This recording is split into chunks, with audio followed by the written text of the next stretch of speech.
Dans cette vidéo sur Adobe After Effects CS5, votre formateur Bruno Quintin vous explique comment reconnaître et analyser les icônes associées au type d'image clé. Après avoir manipulé l'éditeur de graphique, nous allons retourner dans la représentation des clés par des symboles et nous allons voir leurs différentes formes. Donc pour récapituler un petit peu sur les différents types de clés. Je ne vais pas prendre ma voiture, je vais prendre une silhouette.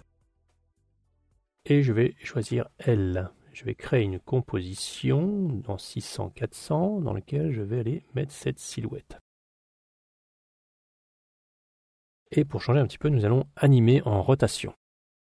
Mais je vais aller mettre dans mon centre de la rotation au niveau de la tête ici.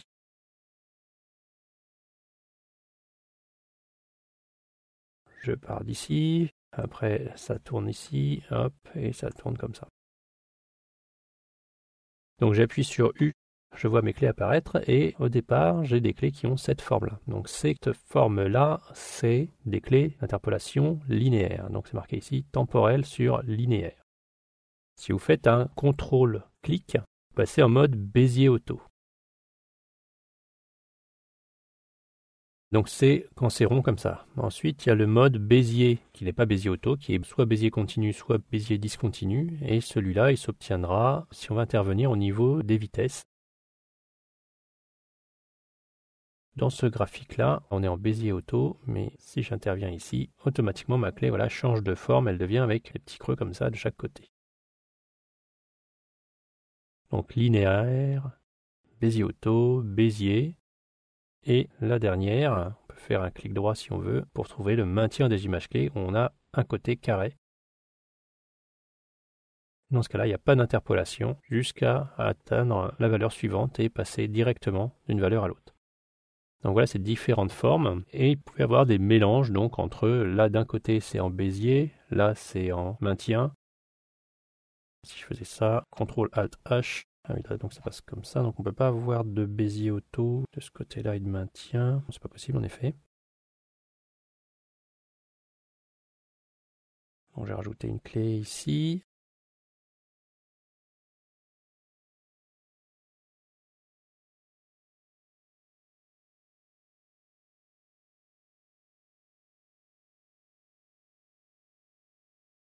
Donc CTRL-clic, linéaire, Bézier auto.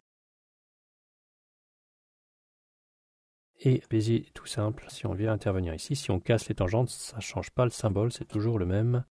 Je vais aller prendre mon outil conversion de sommet, voilà. Toujours cette même forme. Donc il faut regarder ces formes-là, elles se mélangent un peu quand il y a des interpolations qui sont d'une certaine façon à gauche et d'une autre façon à droite. Alors il y a une petite chose un petit peu embêtante dans After Effects sur les clés de maintien. C'est-à-dire si je commence à faire une clé de maintien, pour les clés suivantes, il garde ce type d'interpolation, donc pourquoi pas, mais ça devient un maintien des deux côtés. Donc ce qui peut être un peu bizarre si vous changez d'avis après. Parce que ça veut dire que vous avez une valeur qui est pour l'instant la valeur de cette clé-là.